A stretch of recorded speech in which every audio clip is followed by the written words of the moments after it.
E aí, pessoal, voltamos, não foi? Eu não disse que ia ser rápido. Você foi tomar sua água, eu também já tomei a minha água, já me descansei um pouco, 5 minutos, porque ó, a gente tem que dar sequência à nossa disciplina. Nós estamos, portanto, estudando o regimento interno da EBSER. Eu aqui, você aí mais juntinhos, ó, unidos pelo coração. Não é verdade? É verdade. Pois bem, venha comigo. Paramos então no bloco passado na assessoria parlamentar. Já te falei que essa parte do regimento realmente é uma parte que a gente tem que dar uma lida, porque trata de competências. Então, competências é uma lida. Pô, Luzinha, mas é chato isso. É chato, mas é necessário.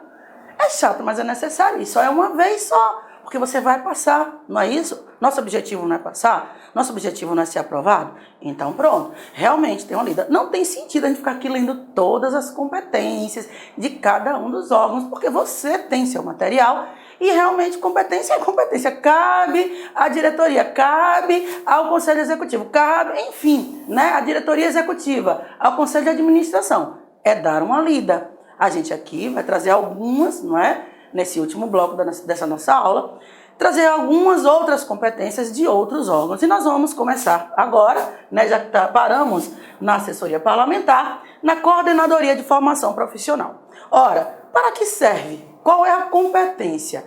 Ela se dispõe ao quê?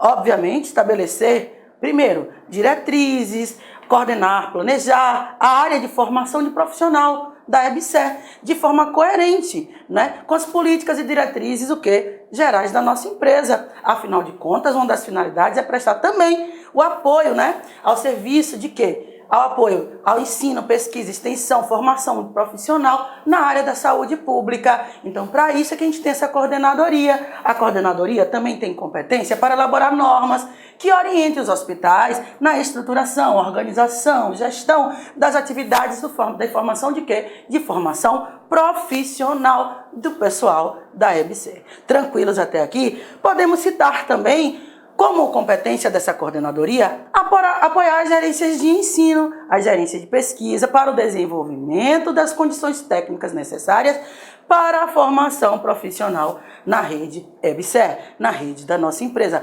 Capacitar essas pessoas, traçar diretrizes, normas que orientem os hospitais, né, na estruturação, gestão, né, das atividades de formação de profissionais da nossa empresa. Podemos citar também, como tudo, não é? Como com toda a estrutura, como todo órgão, o zelo, não é? O zelo que a gente tem que ter nesta formação. Então, cabe também essa coordenadoria zelar pelo cumprimento da legislação, pelo cumprimento das normas, observar os padrões, não é? Os dispositivos legais, as diretrizes de ensino dos cursos de graduação e pós-graduação, tanto o lato sensu quanto o estrito sensu no âmbito da rede EBSER. Afinal de contas, é a formação do conhecimento, é a produção do conhecimento.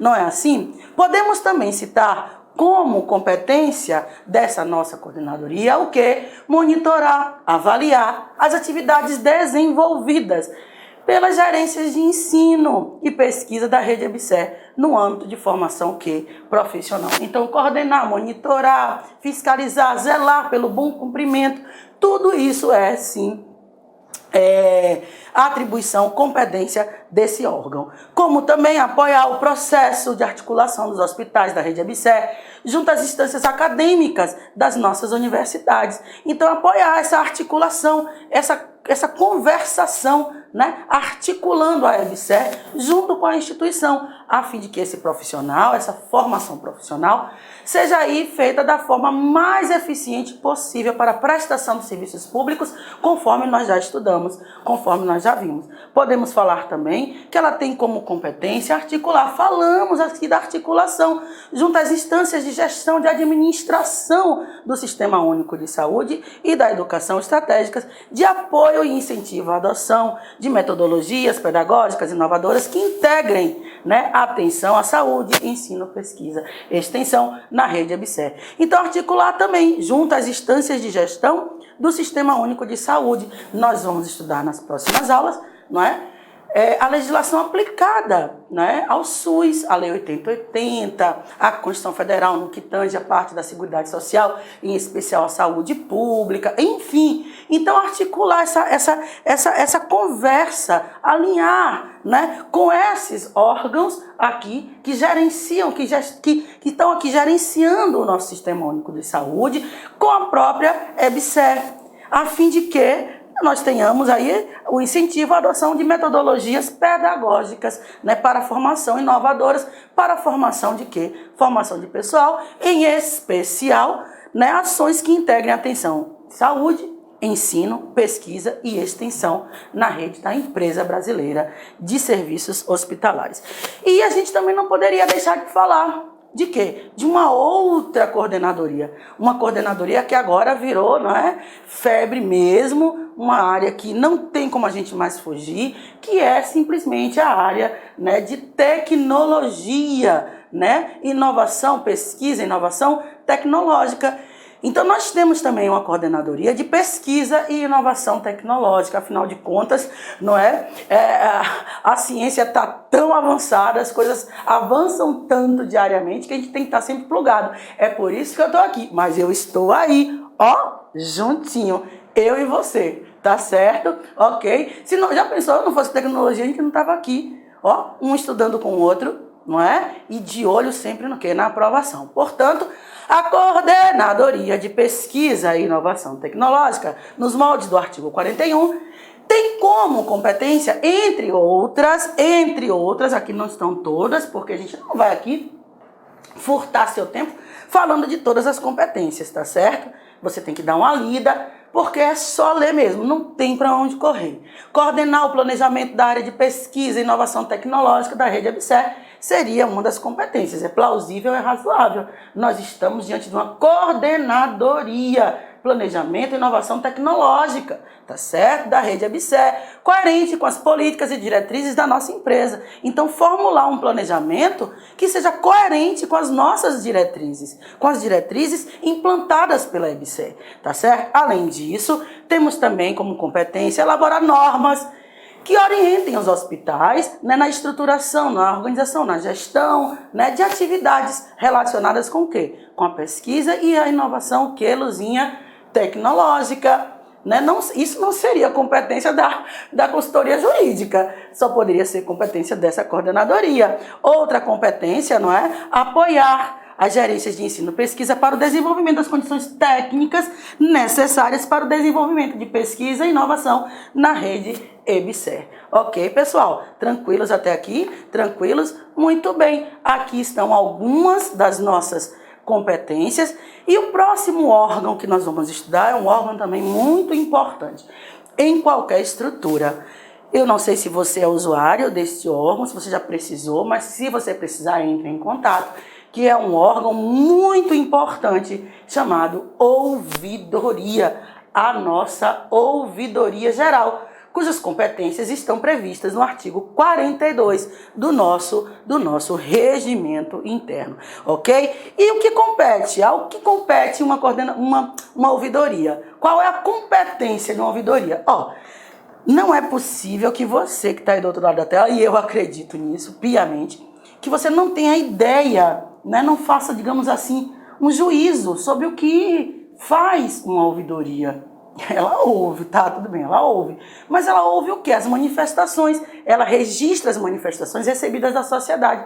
É um órgão que está ali para receber, não é? Essa resposta da sociedade em relação ao serviço que se é prestado, criticando, fazendo elogio, etc. Então, uma das competências da ouvidoria é registrar as manifestações recebidas da sociedade relacionadas à sede, que contenham sugestões, reclamações, denúncias, elogios, críticas, pedidos de informação, esclarecimento. E isso é o que uma ouvidoria faz sobre quaisquer atos praticados ou de responsabilidade das unidades da empresa, bem como a ouvidoria encaminha, monitora e avalia as ações e providências adotadas pelos setores. Já que você recebeu uma denúncia, o setor tem que adotar uma providência, né? Tem que realizar, tem que dar uma resposta. E essa resposta, ela é o quê? Ela é acompanhada por quem?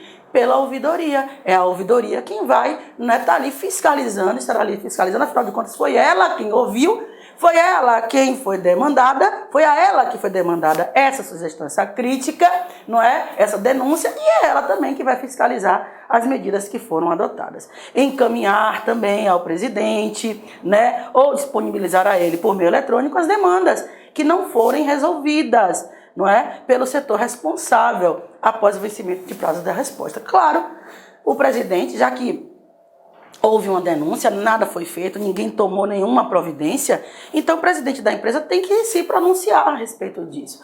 A todos é dado o direito de informação. É um direito constitucionalmente, o que, pessoal? Constitucionalmente consagrado. Todos têm direito de receber dos órgãos públicos informações. Não é assim? Está lá escrito na Constituição. Quer dizer, a ouvidoria foi demandada, ela passou para o setor responsável monitorou, o setor responsável não deu a resposta a contento, então o presidente vai ficar sabendo, a fim de que possa tomar aí as medidas necessárias, afinal de contas a resposta não veio no prazo determinado. Tranquilos até aqui? Atenção! Cuidado, cuidado. As ouvidorias das filiais ou das unidades descentralizadas, elas devem se reportar ao seu respectivo superintendente. Sim, e isso vai fazer com que elas integrem uma rede de ouvidorias com atuação descentralizada. Então, eu tenho várias filiais da EBSER. Isso tudo vai se integrar uma rede de ouvidorias. Essa ouvidoria, as ouvidorias das filiais ou das unidades descentralizadas devem se reportar sempre ao receber uma denúncia, uma crítica, uma sugestão e, principalmente, especial uma denúncia, deve se reportar sempre ao seu superintendente. Isso vai fazer com que se crie uma rede de ouvidorias com atuação descentralizada. Não é isso? Mas é uma rede, nós vamos ter todas essas informações. É uma rede articulada na padronização dos processos e na unificação dos dados nacionais para a produção de relatórios estatísticos e de gestão.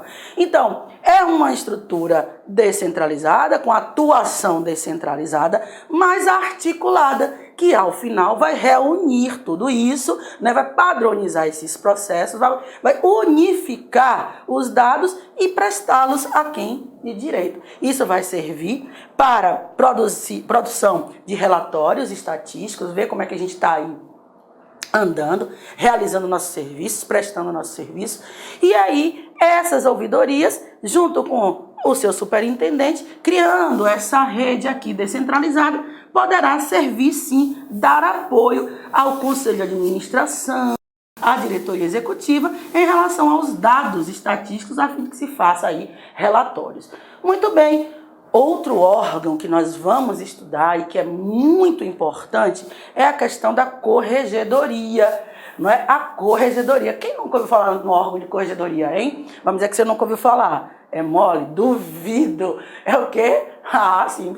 Agora eu ouvi você me responder. É mentira, Luzinha, já ouviu falar. É claro que você já ouviu falar. Todo mundo já ouviu falar. Ora, a corregedoria, nós temos uma corregedoria geral, não é? Para verificar os erros e corrigi-los, digamos assim. Né? Nossa corregedoria está aqui no artigo 44 do nosso regimento. Ela coordena a adoção de procedimentos correcionais, né, de correção, acompanhando o cumprimento de cronograma, prazo, decisões e a aplicação de penalidades. A corregedoria é para corrigir, serve para corrigir, tentar ver aí qual foi o erro, qual é a penalidade, né, apurar a infração, né, aplicar a penalidade correta, a penalidade administrativa, coisas que alguns de vocês talvez, já estudaram lá no direito administrativo. Não é tópico aqui do nosso programa, um dia talvez a gente fale com vocês, mas não é aqui tópico neste concurso, nesta nossa disciplina, essa parte administrativa. Mas a gente vai falando a fim de que a gente possa um dia também saber o que a gente está dizendo, tá certo? Então, aplicar a penalidade correta, apurar a infração e aplicar a penalidade correta. Também coordenar e acompanhar a realização dos trabalhos das comissões internas de averiguação, não é? Aconteceu um fato, um ilícito administrativo, a gente não pode ser punido de boca, vou punir, não. A todos é dado direito de contraditório e ampla defesa. Esse fato precisa ser averiguado. Eu não posso, sem dar direito à defesa a ninguém, sem dar o direito de resposta, apontar e dizer, não, acabou, vai ser assim, essa é a penalidade. Não. Então nós vamos acompanhar, né, a realização dos trabalhos das nossas comissões internas de averiguação. Além do que, podemos também instruir processos disciplinares e de apuração que lhes forem encaminhados, bem como demais expedientes relativos ao assunto, não é? Se você estiver estudando direito administrativo, isso aqui você ia chamar de poder disciplinar, digamos assim, que é aquele poder conferido à administração pública para apurar a infração e aplicar a penalidade correta, tá certo? Então aqui a nossa corregedoria pode sim instruir processos que lhe forem demandados, não é? Processos disciplinares e de apuração que lhes forem encaminhados, ok? Tranquilos até aqui? Vamos lá. Outra competência, orientar as filiais e unidades descentralizadas a formular e expedir instruções sobre procedimentos correcionais. Sim, quem é que vai orientar os procedimentos correcionais? As unidades. As unidades e filiais, não é? Elas simplesmente, as unidades descentralizadas, elas demandam a ouvidoria acerca do procedimento, como elas devem proceder diante de um procedimento correcional. Quem é que vai orientar? A Corregedoria Geral. Além do que, a Corregedoria sempre pode ter outras atribuições, né, outras atividades específicas por decisão do presidente relacionadas ao processo de correção, né? Se nenhuma dessas aqui, né, se o fato que aconteceu não está, digamos assim, abarcado por uma dessas hipóteses, o presidente pode sim estabelecer outras atividades, né, dar à Corregedoria outras atividades que tenham, né, por finalidade, estejam relacionadas, melhor dizendo, ao processo de correção, ok? Tranquilos até aqui? Pois bem, temos ainda uma diretoria, um diretor, melhor dizendo, da vice-presidência executiva, a diretoria da vice-presidência executiva, o diretor, né, um diretor executivo, vice-presidente executivo. Pois bem, são órgãos vinculados à diretoria vice-presidência executiva, a chefia do gabinete, a assessoria, a coordenadoria de gestão estratégica, a coordenadoria de comunicação social. É isso que o nosso regimento nos ensina. O nosso regimento nos ensina que esses órgãos estão vinculados ao diretor, na verdade, à diretoria vice-presidência executiva, que por coincidência tem como agente público o diretor vice-presidente executivo, cujas atribuições estão previstas no artigo 46 do seu regimento interno. E esse vice-presidente, esse diretor vice-presidente, tem como outras atribuições, além das que estão aqui.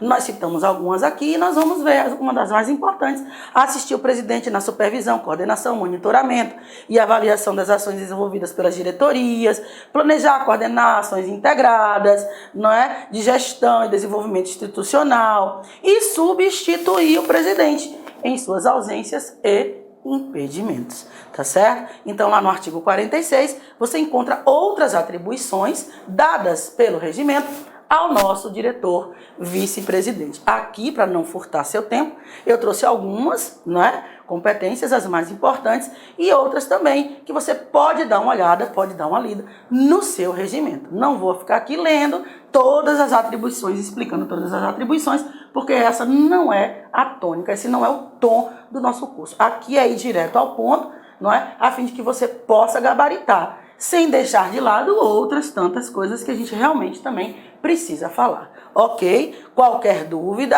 qual é o e-mail? Qual foi? Ah, já ouvi. Muito bem, você tá ligado, hein? Professora Luciana Medeiros. Sou eu. Hein? Sou eu, professora Luciana Medeiros, @gmail.com. Também o meu Face, você vai encontrar lá, Luzinha Medeiros. Luzinha Medeiros, não é?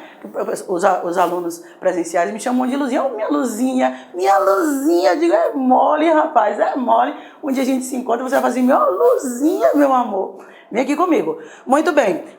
Outro órgão que a gente precisa estudar é a Coordenadoria de Gestão Estratégica, prevista no artigo 49, que vai apoiar o diretor vice-presidente executivo na gestão institucional, estratégica e integrada, coordenar a integração, monitorar resultados de todos os órgãos da EBSER Isso faz parte da gestão. Coordenar os dados, não é? Coordenar os órgãos, os resultados dos órgãos, não é? Promover a articulação entre os órgãos, isso é gestão. Articular, gerenciar os órgãos da diretoria, vice-presidência executiva e das demais diretorias, definir diretrizes em parceria com as diretorias para a gestão estratégica institucional. Isso é gestão, não é? Tudo relacionado à gestão, você vai ver lá no artigo 49.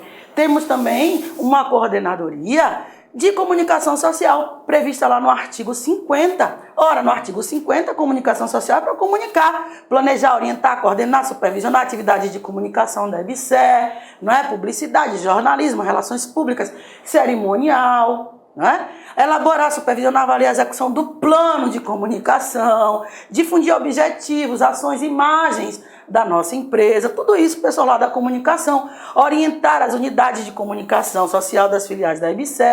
Quem vai orientar? É a nossa, olha lá, a nossa coordenadoria de comunicação social. Tranquilos até aqui? As diretorias.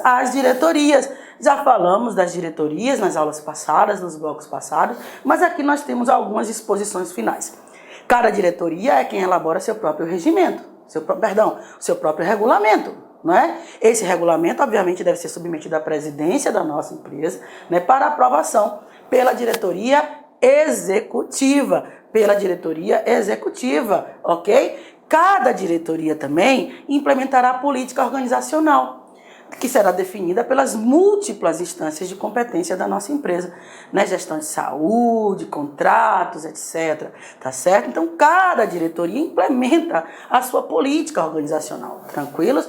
Cada diretor indicará seu substituto legal, né? Dentre os coordenadores, a ele subordinado. Então, obviamente, no caso de uma ausência, de uma falta, o diretor é quem indica o seu substituto legal. Tranquilos até aqui? Muito bem. Temos também uma diretoria de atenção à saúde, prevista no artigo 52. O que cabe? Quais são as competências de uma diretoria de atenção à saúde? Letra A. Gerenciar os dados de informação. Letra B. Planejar a forma como se dará a licitação e a elaboração do contrato. Para que serve uma diretoria de atenção à saúde, se não coordenar e implantar, né, a implantação do modelo de atenção hospitalar?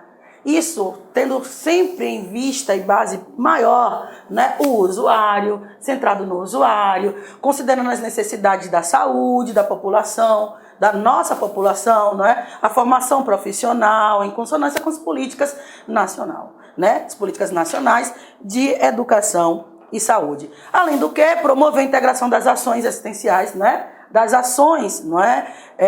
Assistenciais com o ensino, com pesquisa, extensão, etc., inovação tecnológica, coordenar a implantação da gestão da clínica, junto às filiais, dentre os quais as linhas de cuidado, humanização, de atenção e regulação assistencial, tá certo? Então, não seria diferente. Tudo relativo aqui à atenção à saúde, implantação de modelo, integração das ações assistenciais com o ensino, que é uma das nossas finalidades, uma das finalidades da EBSE, coordenar a implantação da gestão da clínica, não é? Né? Junto às filiais, né? Às unidades, tudo isso faz parte da competência de quem? Da diretoria de atenção à saúde. Tranquilos? Até aqui, que você vê lá no artigo 52, ok? Bom, Luzinha, e a diretoria de administração e infraestrutura? Infraestrutura, você já sabe o que é, não é? Aí, essas nossas construções o básico para que se implante um serviço, na implantação de um serviço, de um maquinário, isso é infraestrutura. Nós temos também uma diretoria de infraestrutura que você vê lá no artigo 53, que planeja, implementa e controla as políticas, diretrizes de gestão administrativa patrimonial de infraestrutura, onde na sede, na filial e em suas unidades descentralizadas. Então, política de infraestrutura, implementação, planejamento, né, de diretrizes relacionadas à gestão patrimonial das unidades e que tenham a ver aqui com a sua infraestrutura, lá vai ser lá competência da nossa diretoria. Olha lá, diretoria de administração e infraestrutura. Planejar, estabelecer diretrizes e normas em articulação com as demais diretorias para as atividades de compras, aquisições, contratações de bens e serviços necessários ao pleno funcionamento da sede, das filiais, das unidades descentralizadas, assim como executar o procedimento para a consecução dessas atividades. Então, estabelecer as diretrizes, as normas, planejamento, né, articulada com as demais diretorias, essas normas, essas diretrizes articuladas com as diretorias para as atividades de compra, não é? Contratação, aquisição, a fim de que se implante uma infraestrutura, que se concretize uma infraestrutura para que o serviço gratuito médico-hospitalar à comunidade seja realizado da maneira mais eficiente, atendendo aí aos princípios básicos da administração. Planejar, estabelecer diretrizes, normas, gerenciamento, fiscalização de contratos e convênios no âmbito da sede, filiais e unidades descentralizadas. Então, fiscalizar os contratos, os convênios, afinal de contas, você vai contratar aí a construção de mais 100 metros quadrados para implantar leitos de UTI, né, de CTIs. Então, quem é que vai acompanhar essa gestão desse contrato? Se está sendo realizado, se não está. Pagamento, não é? A nossa diretoria de infraestrutura. Tranquilos até aqui? Temos também uma diretoria, que é a diretoria de orçamento e finança, prevista aí no artigo 54, que trata de orçamento e finanças, planejar, implementar, controlar as políticas de gestão orçamentária, financeira, contábil, né, no âmbito das sedes, das filiais e das unidades descentralizadas, como também apoiar a presidência, o conselho de administração, o conselho fiscal, a diretoria, com as informações necessárias para as decisões relacionadas com o quê? Com a execução e desempenho do orçamento, na sede, nas filiais, nas unidades descentralizadas, monitorar as filiais, as unidades descentralizadas no planejamento, implementação, controle dos seus respectivos orçamentos. Então, quem vai apoiar, quem vai monitorar as filiais e as unidades em relação à execução, ao planejamento, implementação e controle dos seus respectivos orçamentos. E mais um órgão que você vai encontrar no artigo 55, relativo à diretoria de gestão de pessoas. Para que serve a diretoria de gestão de pessoas, a não ser para gerir pessoas, não é? Minorar, reduzir os conflitos internos, tá certo? Então, algumas competências aqui do artigo 54. Compete à diretoria de gestão de pessoas propor, gerir política de gestão de pessoas da empresa, em articulação com as demais diretorias, né, órgãos da presidência, de acordo com as necessidades, não é? Que a gente perceber na nossa empresa, em nossa EBSER. Planejar, administrar, desenvolver a força de trabalho própria e cedida à EBSER. Desenvolver essas pessoas, não é? Estar sempre ali tentando articular políticas, cursos, não é? Para que essas pessoas possam estar sempre, se renovando, reciclando o seu conhecimento. Então, política de gestão de pessoa, diretoria de gestão de pessoa, articular com todas as instâncias de gestão da EBSER, de acordo com as respectivas atribuições, o processo de planejamento, desenvolvimento, atividades e avaliações, não é? A avaliação de ações, não é? Relativas à gestão de quê? Gestão de pessoas. E agora uma coisa chamada tecnologia da informação, hein? Concurso para a área de TI é o que está aí bombando, não é, pessoal? Concurso aí para a área de TI, não é? Nós temos uma diretoria de gestão de processo e tecnologia de informação, prevista lá no nosso artigo 56. Todas as atribuições relativas à tecnologia da informação será, né, de competência da diretoria de gestão de processo, tecnologia e da informação, gerenciar políticas de gestão de processo, segurança e tecnologia da informação, elaborar e submeter o plano estratégico de tecnologia da informação e do plano de diretor da tecnologia da informação à sua aprovação à diretoria executiva, não é? Em consonância com o planejamento da própria instituição. Implementar, monitorar, avaliar e aperfeiçoar as características e execução do plano estratégico relacionado à sua área de tecnologia da informação e do plano diretor, não é? De tecnologia da informação na EBSER, de acordo com o planejamento institucional, ok? Tranquilos até aqui? Luzinha, é cansativo? É sim, é um pouco maçante, digamos assim. Você pode até dizer, eu gosto. Agora eu gosto por quê? Porque eu leio a lei, você tem que ler. Não tem como fazer. Competência não é, digamos assim, direito. Competência é competência. Competência é atribuição, né? Compete a um médico cirurgião, né? Sei lá, abrir ali, fazer a incisão correta, depois ali costurar, fazer tudo certinho. É uma competência dele, não é?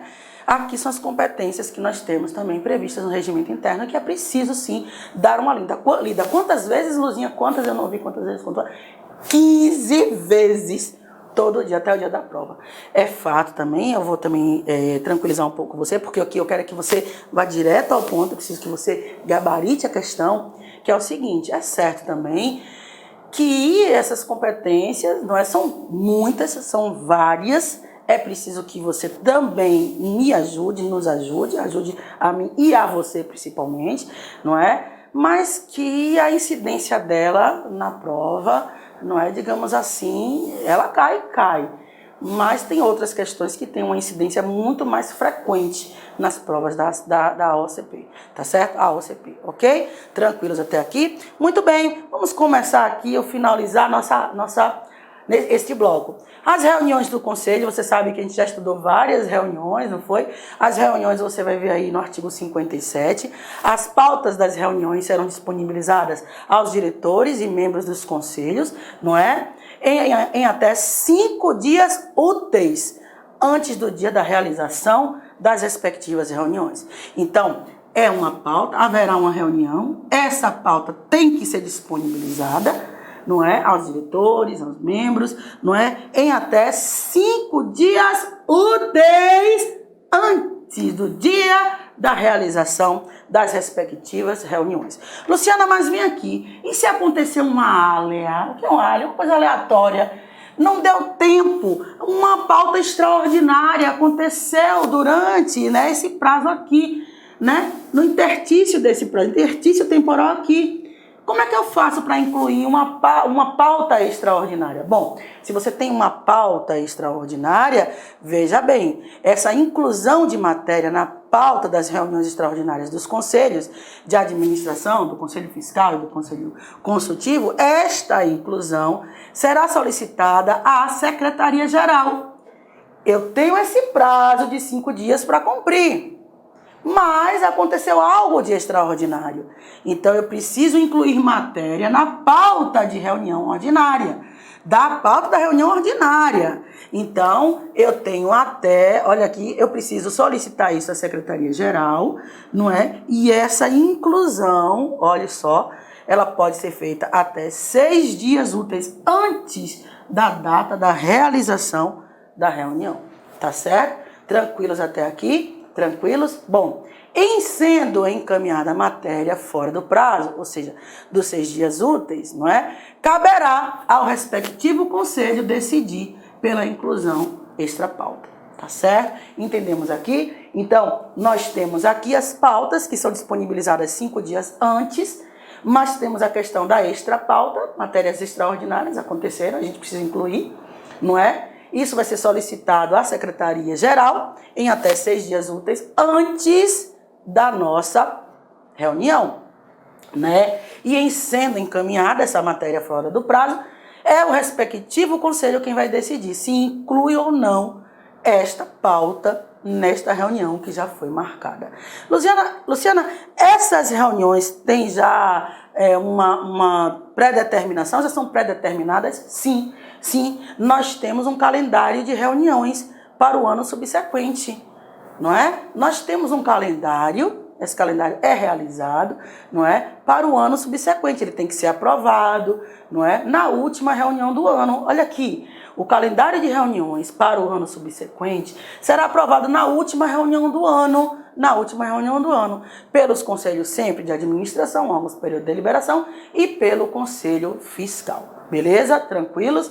Da estrutura de governança das unidades hospitalares administradas pela EBSER. Você sabe que agora nós temos as unidades onde a EBSER está presente, e essas unidades, não é, hospitalares estão sendo agora, após a implantação da EBSER, administradas por ela. Essa estrutura está prevista no artigo 60.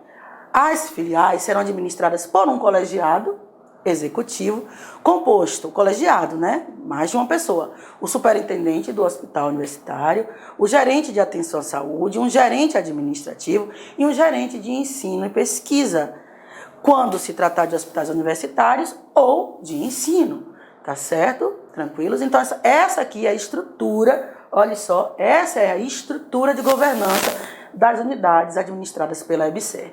As unidades serão administradas, 1, pelo superintendente do hospital, 2, pelo gerente de atenção à saúde, 3, por um gerente administrativo e 4, por um gerente de ensino e pesquisa, quando se tratar de um hospital universitário ou um hospital de ensino, tá certo? Tranquilos até aqui? Muito bem. Os cargos de superintendente do hospital e de gerentes são de livre nomeação. Isso significa dizer que, se são de livre nomeação, também são de livre exoneração. Eles são indicados. Os cargos de superintendente, olha esse superintendente aqui, tá vendo? Ó, e de gerentes são de livre nomeação. São de livre nomeação. O superintendente, nos casos dos hospitais universitários, será selecionado e indicado pelo reitor, já que ele é de livre nomeação, sendo do quadro permanente da universidade, contratante da EBSER.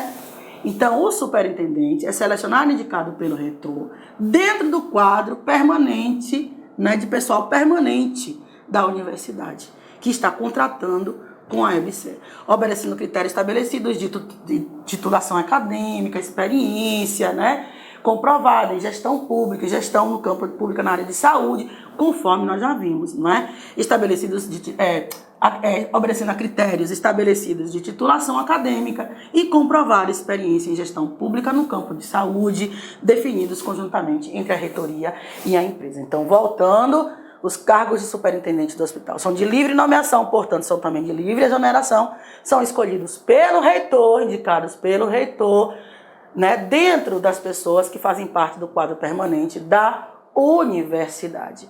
E, finalmente, terminando a nossa aula, no âmbito da EBSER são vedadas as nomeações, contratações ou designações de cônjuge, companheiro ou parente em linha reta ou colateral, por consanguinidade ou afinidade, até o 3º grau.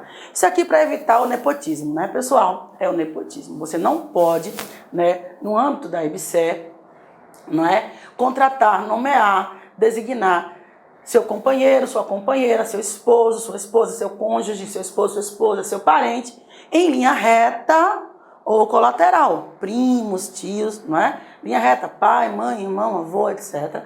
Até o 3º grau civil, tá certo? Dos membros do conselho, da diretoria executiva e ocupantes de cargos de livre provimento, que é aquele de livre nomeação. Pois bem, é vedado. Por quê? Para evitar o nepotismo. Na EBSER, esses aqui são impedidos, eles não podem atuar. Né? Não pode haver nomeação, contratação, designação de cônjuge, companheiro, parente em linha reta ou colateral até o 3º grau. Parentes dos membros dos conselhos, da diretoria executiva ou dos ocupantes de cargo de livre provimento, a não ser que ele já seja integrante do quadro de pessoal da EBSER, tá certo? Se ele já faz parte, se ele já é do quadro, aí tudo bem, ok? Mas tirando isso, se você não é do quadro permanente, então isso aqui está impedido. Tranquilos até aqui? Tá tranquilo? Foi bem? Terminamos esse bloco? Pois bem, terminamos aqui o nosso regimento interno, tá certo? Eu espero que vocês tenham tido uma boa aula, espero que vocês tenham gostado. Estudem, deem uma lida, mantenham o foco. Às vezes é necessário passar por certos obstáculos, mas nós estamos aqui junto com o LAC, eu e você, e toda a nossa equipe, juntos na fé, determinando aqui, não é? Ali no foco da sua aprovação. Tenham todos um bom dia, uma boa tarde, fiquem com Deus. Eu sou sua professora Luciana, estou juntinho com você através do professora Luciana Medeiros, @gmail.com, através dos canais de comunicação do nosso curso, através do nosso Face, Luzinha Medeiros, né? Você pode me encontrar lá e tenham todos, um bom dia, uma boa tarde, uma boa noite e até o próximo encontro. Tchau, tchau. Fui! Clique lá.